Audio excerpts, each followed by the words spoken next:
Novel عشق میں ہاری bye انائلیاس episode 3۔ لیکن ایپیسوڈ 3 سٹارٹ کرنے سے پہلے اگر آپ نے چینل کو سبسکرائب نہیں کیا تو اچھے بچوں کی طرح فوراً چینل کو سبسکرائب کر دیں پلیز، تھینک یو۔ چلیں جی سٹارٹ کرتے ہیں۔ اگلے دن وہ معمول کے مطابق آفس آ چکی تھی۔ رعید نے شادی سے متعلق کوئی بات نہ کی اور نہ اس نے۔ اگر وہ اپنے خول میں سمٹی ہوئی تھی تو رعید بھی ویسا ہی تھا، اور یہی بات اسے رعید کی پسند تھی۔ وہ بیچا بے تکلف نہیں ہوتا تھا، فرینک تھا مگر بلا وجہ کی بے تکلفیاں نہیں دکھاتا تھا۔ رعید اس دن شام سے پہلے ہی جا چکا تھا، کسی کلائنٹ سے میٹنگ تھی، لہٰذا باقی ورکر سے پہلے ہی وہ چلا گیا تھا۔ وہ اپنا کام ختم کر چکی تھی۔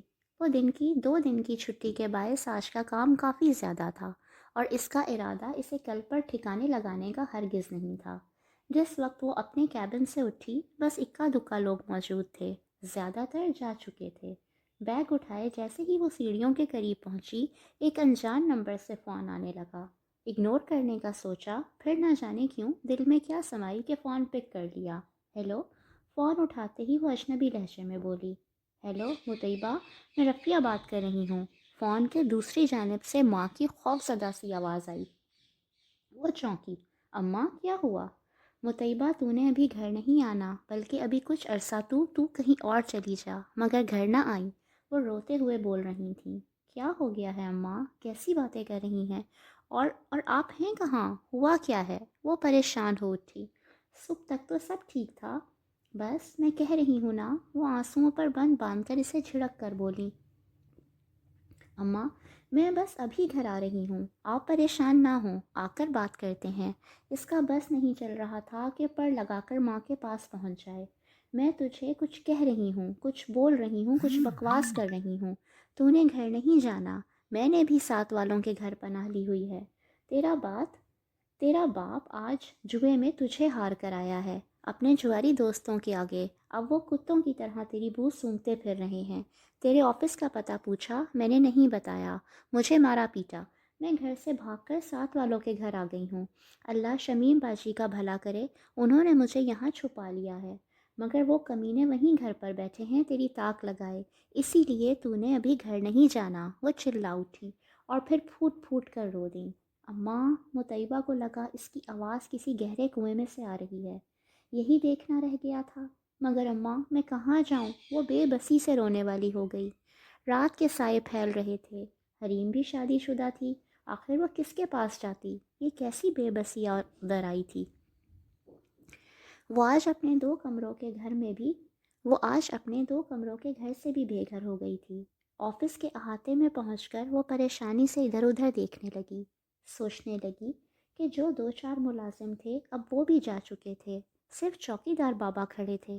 پورا آفس بھائیں بھائیں کر رہا تھا، تھوڑی دیر میں چوکیدار بھی جانے والا تھا۔ بے بسی عروج پر تھی، وہ کس کے پاس جا کر پناہ کی درخواست کرتی؟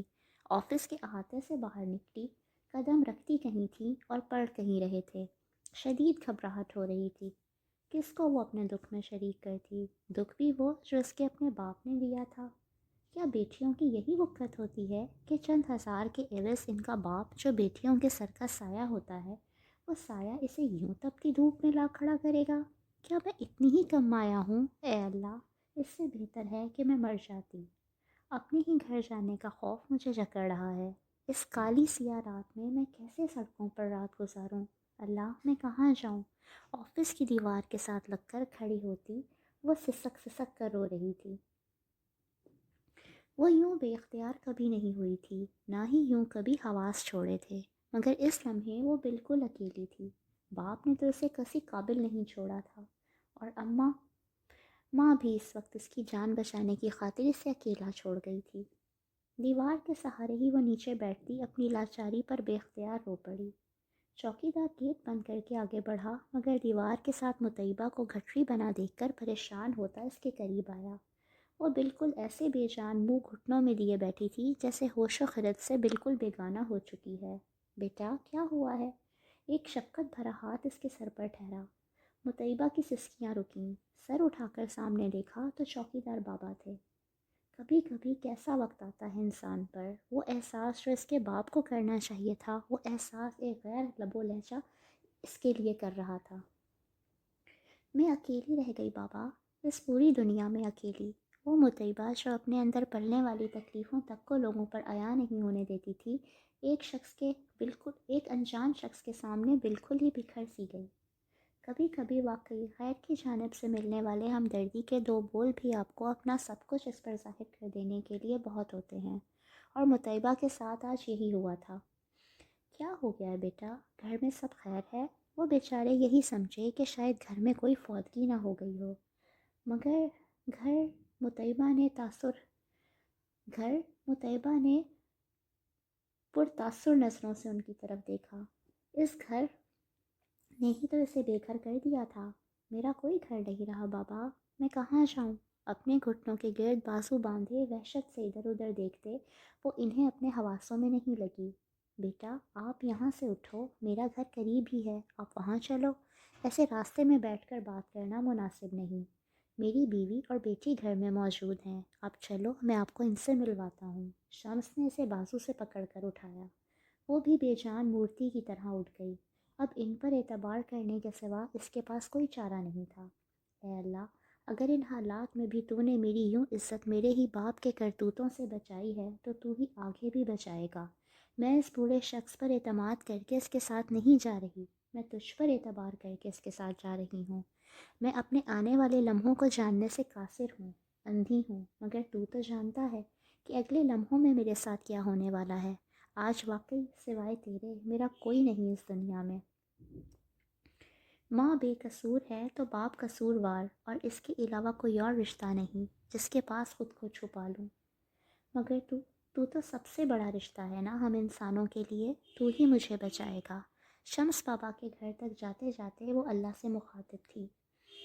وہ جو ماں باپ سے بڑھ کر ہم سے محبت کرتا ہے، اس کی زمین پر موجود ماں نے تو اسے بچا لیا تھا، اب آسمانوں پر موجود 70 ماؤں کی محبت رکھنے والے اللہ نے ہی اسے بچانا تھا۔ کہاں کام کرتی ہے آخر تیری بیٹی؟ شہاب اور اس کے بندے کب سے فائق کے گھر میں ڈیرا ڈالے بیٹھے تھے، مگر مطیبہ تھی کہ واپس ہی نہیں آ رہی تھی۔ شام سے رات، اور اب رات گہری ہو رہی تھی۔ میں نے کچھ دن پہلے بھی پوچھا تھا، مگر میری بیوی گالی نے مجھے یہی بتایا کہ وہ کسی اسکول میں جاب کرتی ہے، مگر مجھے لگتا ہے کہ وہ جھوٹ بول رہی تھی۔ فائق کو 5,000 کی جگہ اپنی موت سامنے کھڑی نظر آ رہی تھی۔ وہ جانتا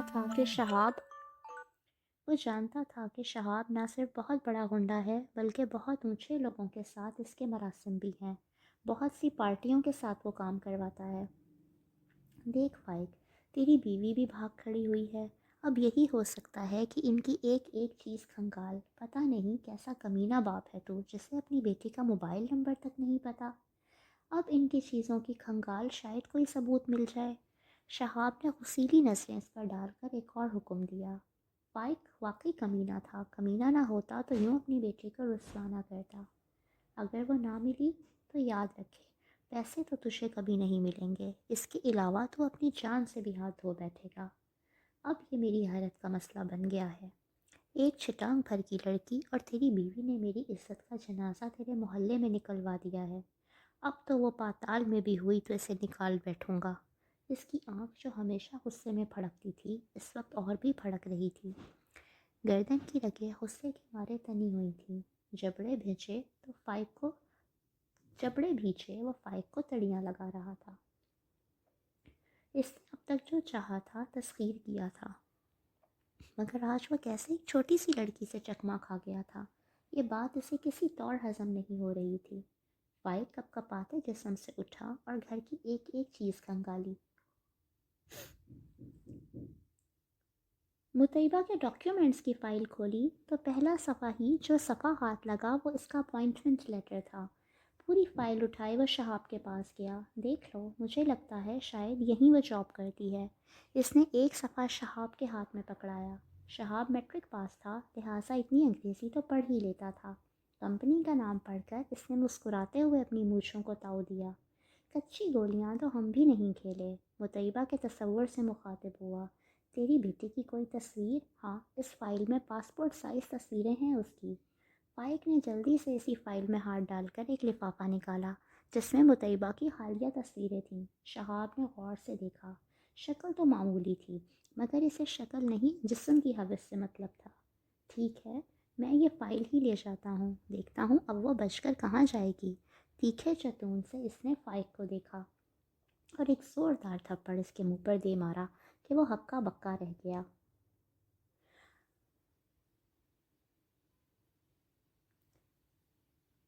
کمینے، تجھے معلوم ہی نہیں کہ تیری بیٹی اسکول نہیں آفس میں جاب کرتی ہے۔ اپنی بات کر کے وہ رکا نہیں اور گھر سے نکلتا چلا گیا۔ شمیم کا بیٹا تیزی سے کچی پکی سیڑھیوں سے اتر کر نیچے آیا۔ شمیم نے اسے چھت پر بھیجا تھا جہاں سے رفیہ کے گھر کا صحن کا منظر صاف دکھائی دیتا تھا۔ شمیم نے اسے اسی لیے بھیجا تھا کہ وہ سنگن لے کر آئے کہ شہاب اور اس کے بندے کیا کر رہے ہیں۔ خالہ، امی، علی بھاگتا ہوا اس کمرے کی جانب گیا جہاں شمیم اور رفیہ بیٹھی تھیں۔ کیا ہوا علی؟ رفیہ نے اس کے یوں آندھی طوفان کی طرح اندر آنے پر پریشان ہو کر پوچھا۔ انہیں یہی ڈر تھا کہ مطیبہ کہیں آ نہ جائے۔ وہ تھی بھی ایسی نڈر اور بے خوف۔ اسے فون کرنے کے بعد بھی انہیں یقین نہیں تھا کہ وہ ان کی بات مان لے گی۔ خالہ، وہ لوگ مطیبہ کے ڈاکیومنٹس لے گئے ہیں۔ علی کے بتانے پر وہ دل تھام کر رہ گئیں۔ انہوں نے ہی تو اس کے ڈاکیومنٹس میں مطیبہ کا اپائنٹمنٹ لیٹر رکھا تھا۔ یا اللہ، اب کیا کروں؟ وہ رونے لگیں۔ کیا ہوا رفیہ؟ شمیم نہ سمجھ انداز میں انہیں دیکھنے لگیں۔ باجی، میں نے اس میں مطیبہ کا اپائنٹمنٹ لیٹر ڈالا تھا۔ اب وہ جان گئے ہوں گے کہ وہ کس کمپنی میں کام کرتی ہے۔ انہوں نے روتے ہوئے مسئلہ بتایا۔ تم ایک کام کرو، پھر سے مطیبہ کو فون کرو اور اس سے کہو ابھی 2-3 دن آفس نہ جائے، اپنے چوکیدار کے ہی گھر رہے۔ تھوڑی دیر پہلے ہی مطیبہ کو فون کرنے پر انہیں معلوم ہوا تھا کہ اس کا چوکیدار اسے اپنے گھر لے گیا ہے۔ ہاں، یہ ٹھیک ہے۔ آنسو دوپٹے سے صاف کرتے انہوں نے علی کی جانب دیکھا جو مطیبہ کا نمبر ملا رہا تھا۔ شمس بابا کے ساتھ وہ اس کے چھوٹے سے مکان میں داخل ہوئی۔ آؤ آؤ بیٹا، انہوں نے اسے دروازے پر ساکت ہوتے دیکھ کر کہا۔ منزہ، ارے وہ منزہ کی ماں۔ وہ 2 مختلف لوگوں کو پکارتے اندر داخل ہوئے۔ ایک جانب سے ایک لڑکی اور ایک 50 سے 60 سال کے لگ بھگ ایک عورت صحن میں آئی۔ ارے یہ کون ہے؟ دونوں نے سر سے پاؤں تک چادر میں لپٹے اس نسوانی وجود کی جانب اشارہ کیا جس کی آنکھیں رونے کے باعث سوج رہی تھیں۔ ہمارے آفس میں کام کرتی ہے، نہ جانے کیا ہوا ہے، بس آفس سے نکل کر روئے جا رہی تھی، سوچا گھر لے آؤں، تم ہی پوچھو اس سے کہ کیا ہوا ہے، ابھی نئی ہمارے آفس میں آئی ہے۔ شمس نے ایک چارپائی پر اسے بٹھاتے ہوئے منزہ کی ماں کو اتنا بتایا جتنا وہ سمجھ سکا تھا۔ اچھا، منزہ جا پانی لا بہن کے لیے اور روٹی بھی ڈال۔ انہوں نے چارپائی پر مطیبہ کے قریب بیٹھتے منزہ کو حکم دیا۔ کیا ہوا میری دھی کو؟ ہیں، ماں باپ کہاں ہوتے ہیں تیرے؟ گھر کہاں ہے؟ اس کے کندھے کو محبت سے ایک ہاتھ سے سہلاتے ہوئے وہ اس کے اندر کا غبار نکالنے پر مجبور کر رہی تھیں۔ ماں باپ کے ذکر پر ہی وہ بکھر گئی۔ انہوں نے محبت سے اسے سمیٹ لیا۔ نہ میری دھی، تو پریشان نہ ہو، ہمارے لیے تو منزہ کی طرح ہے، بتا کیا ہوا ہے؟ اپنے ساتھ لگاتے انہوں نے پھر سے محبت سے اسے حقیقت بتانے پر اکسایا اور پھر مطیبہ سب بتاتی چلی گئی۔ ارے مار ہو اللہ کی ایسے باپ پر، تف ہے ایسے پر، یوں ہی بیٹیوں کی کوئی بولیاں لگاتا ہے۔ ان کا بس نہیں چل رہا تھا کہ فائق کہیں سے ان کے سامنے آئے اور وہ اس کا گلا دبا دیں۔ کیسے کیسے جانور ہیں دنیا میں۔ شمس جو اندر کمرے میں بیٹھے اس کی سب رودات سن چکے تھے، باہر آتے اس کے سر پر ہاتھ پھیرتے افسردگی سے بولے، تو اپنی ماں کو فون کر، بیچاری پریشان ہوگی تیرے لیے، اسے بتا کہ تو اپنوں میں ہی ہے، وہ غم نہ کرے۔ منزہ کی ماں نے جس محبت سے کہا، مطیبہ پھر سے سسک اٹھی۔ آپ کا بہت شکریہ، وہ کہے بنا نہ رہ سکی۔ کیسے ان کی محبتوں کا جواب دیتی، اسے سمجھ میں ہی نہیں آ رہا تھا۔ لے، جھلی نہ ہو تو، ماں باپ کو کون شکریہ کہتا ہے؟ کچھ لوگ کتنے عظیم ہوتے ہیں، چند پلوں میں کتنے بے لوث رشتے بنا لیتے ہیں۔ مطیبہ نے محبت سے انہیں دیکھا۔ اسی لمحے رفیہ کا فون آ گیا۔ اس نے انہیں شمس اور ان کی فیملی کے بارے میں بتا دیا۔ لا میری بات کرا۔ منزہ کی ماں سمیرہ نے مطیبہ سے فون لیا۔ بہن، تم فکر نہ کرو، جب تک حالات بہتر نہیں ہوتے تمہاری بیٹی ہمارے پاس محفوظ ہے، یہ میرے لیے میری بیٹی ہی کی طرح ہے، بالکل فکر نہ کرو تم۔ وہ رفیہ کو تسلی دینے لگیں۔ فون بند کرتے ہی منزہ نے کھانا رکھ دیا۔ منزہ کس قدر باتونی لڑکی تھی، جلد ہی مطیبہ کے ساتھ گھل مل گئی۔ ابھی کھانا کھا کر فارغ ہی ہوئے تھے کہ رفیہ کا ایک بار پھر فون آ گیا۔ مطیبہ، وہ تیرے ڈاکیومنٹس لے گئے ہیں، تو ابھی 4 دن آفس نہ جا، تیرا اپوائنٹمنٹ لیٹر بھی اسی میں تھا، انہیں تیرے آفس کا پتہ چل گیا ہے۔ رفیہ کے بتانے پر مطیبہ کو لگا ایک اور مصیبت اس کے سر پر آ کھڑی ہوئی ہے۔ اماں، مگر میں سر کو کیا کہوں گی؟ مطیبہ فکر مندی سے بولی۔ بس تو کچھ بھی کر، کوئی بھی بہانہ لگا، مگر میرا بیٹا ابھی چند دن نہ جا، مجھے امید ہے کہ وہ کل ہی آفس آئیں گے۔ رفیہ نے اپنا خدشہ ظاہر کیا۔ اچھا، کچھ کرتی ہوں۔ مطیبہ مخبصے میں پڑ گئی۔ اب کیا ہوا؟ فون بند کرتے ہی سمیرا نے اس کی پریشان صورت دیکھ کر سوال کیا، اور اس نے تمام قصہ کہہ سنایا۔ تم ایسا کرو، اپنے باس کو ابھی فون کرو اور انہیں کہو کہ تمہیں فیملی کے کسی کام کی وجہ سے 2-3 دن کے لیے شہر سے باہر جانا پڑ گیا ہے۔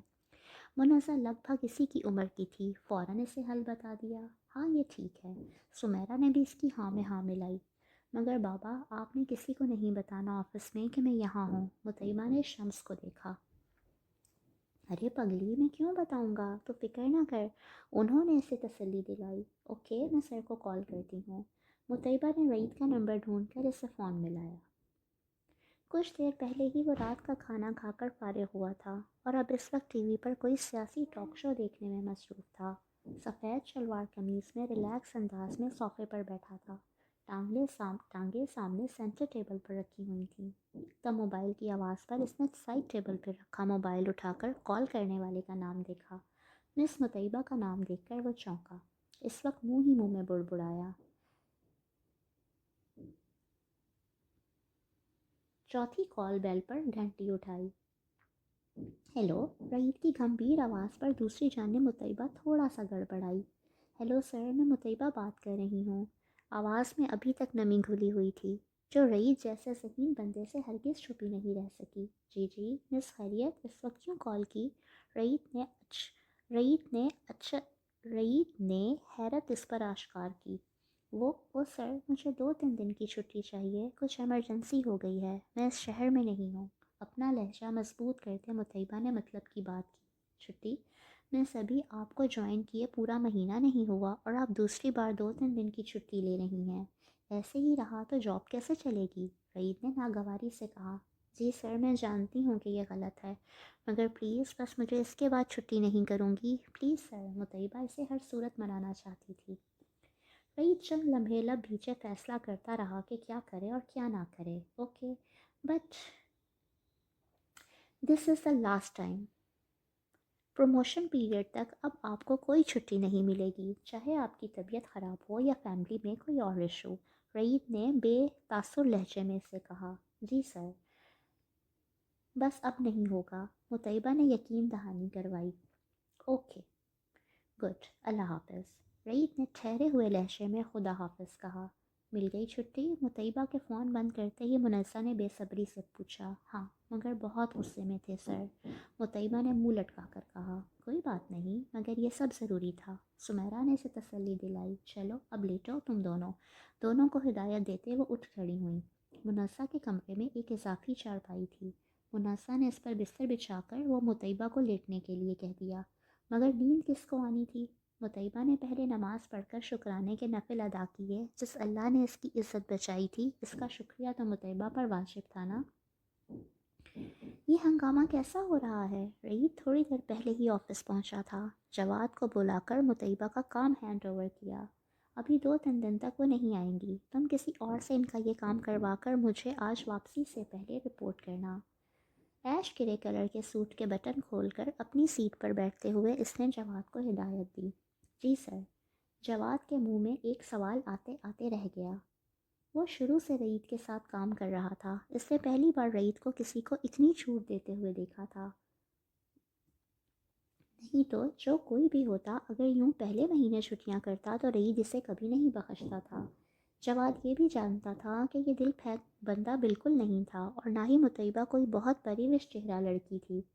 اس سے زیادہ خوبصورت لڑکیوں کے ساتھ رعید کام کرتا رہا تھا، مگر وہ کسی کو معمولی سی چھوٹ بھی نہیں دیتا تھا۔ تو پھر مطیبہ میں ایسے کون سے سرخاب کے پڑ لگے تھے کہ رعید اس کی غیر ذمہ دارانہ عادت تک برداشت کر رہا تھا؟ مگر یہ سب جواد صرف سوچ سکتا تھا، کہنے کی ہمت نہ تھی۔ ابھی رعید نے کام شروع ہی کیا تھا کہ باہر اسے کسی کے اونچا اونچا بولنے کی آواز آئی۔ اس نے فوراً مریم کی ایکسٹینشن ڈائل کی۔ ہیلو سر، مریم الرٹ انداز میں بولی۔ یہ باہر اتنا شور کیوں ہو رہا ہے؟ اس کے لہجے سے ناگواری صاف ظاہر ہو رہی تھی۔ سر، وہ مطیبہ کے کوئی رشتہ دار آئے ہیں اور وہ بدتمیزی کر رہے ہیں۔ مریم کے بتانے پر وہ یکدم چونکا۔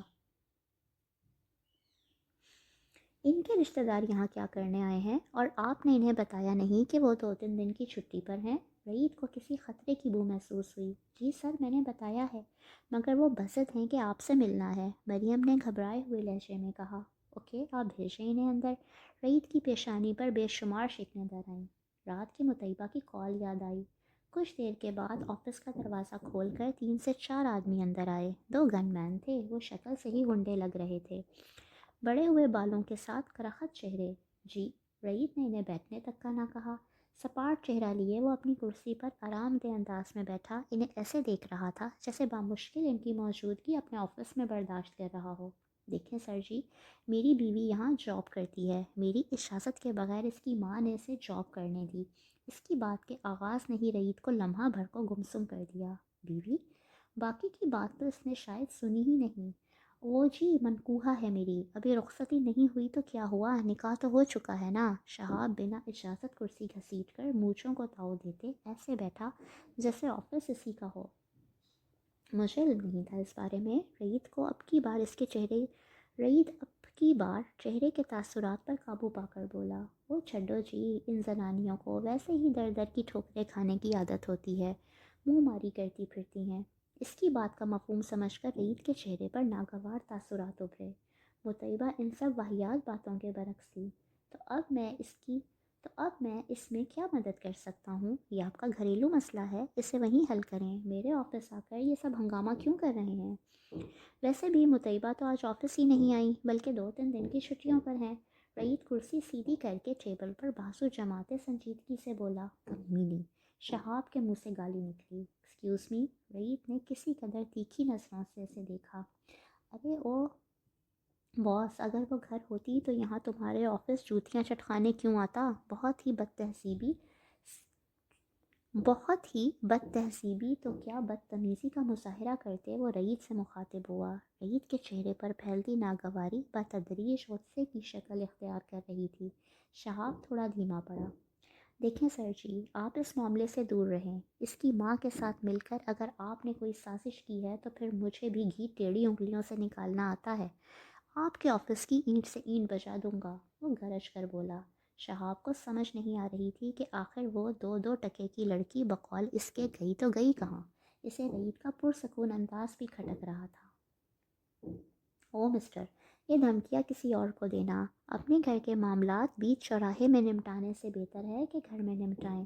اور وہ کہاں ہے کہاں نہیں مجھے اس سے سروکار نہیں، وہ میرے ہاں کام کرتی ہیں، میں ان کے ہاں نہیں کہ خبر لیتا پھروں۔ شہاب کے انداز کو دیکھ کر رعید کا پرسکون انداز آخر شعلے بھڑکانے پر مجبور ہو گیا۔ بہت سن لی آپ کی بکواس، نکلے یہاں سے۔ رعید نے بھی کوئی لگی لپٹی رکھے بنا اس کی ٹھیک ٹھاک توازے کی۔ اسی لمحے شہاب کے گن مین سے رعید پر گنیں تان لیں۔ بس دکھا لیا کرتب، نکلو اب یہاں سے، اس سے پہلے کہ میں کسی بڑے کو فون کروا کے تم لوگوں کو لاک اپ کی ہوا لگواؤں۔ رعید کا لہجہ پھر سے ٹھنڈا ٹھار ہو چکا تھا، مگر لہجے کا سرد پن شہاب کو تپش دلا گیا۔ تم سے تو میں نمٹ لوں گا۔ شہاب نے کرسی سے اٹھ کر کندھوں پر پڑی ہوئی چادر کو دائیں جانب سے جھٹک کر بائیں جانب لیا، ساتھ ہی ساتھ اپنی شعلہ بار نظروں سے شہاب کو دیکھا۔ جائیں۔ رعید نے ہاتھ سے دروازے کی جانب اشارہ کر کے اس کی اچھی خاصی تسلیل کی۔ یاد رکھنا، اگر وہ تمہارے پاس سے برآمد ہوئی تو اچھا نہیں ہوگا۔ جاتے جاتے وہ بھی اسے دھمکی دینا نہیں بھولا تھا۔ وہ میرے پاس اگر ہوتی تو کبھی تم جیسے درندوں کو دیتا نہ۔ رعید نے اس کی شربار نظروں میں اپنی سرد نظریں گاڑی۔ راستہ اس طرف ہے۔ بھویں اچکا کر دوبارہ اسے آفس سے جیسے دفان ہونے کا اشارہ کیا۔ وہ دھپ دھپ کرتا آفس سے باہر جا چکا تھا۔ رعید کی پرسوچ نظروں نے اس کا پیچھا کیا۔ وہ یہ نہ کہہ سکا کہ اگر وہ تمہاری بیوی ہے تو پھر تمہارے پاس اس کا موبائل نمبر ہوگا، فون کر دیا، اگر نمبر انہیں اٹھا نہیں رہی تو فون ٹریس کرو۔ کچھ تو گڑبڑ ہے۔ رعید نے آنکھیں سکیڑی۔ چلیں جی، اب انشاءاللہ نیکسٹ ویڈیو میں ملاقات ہوتی ہے، تب تک اپنا خیال رکھیے گا۔ اللہ حافظ۔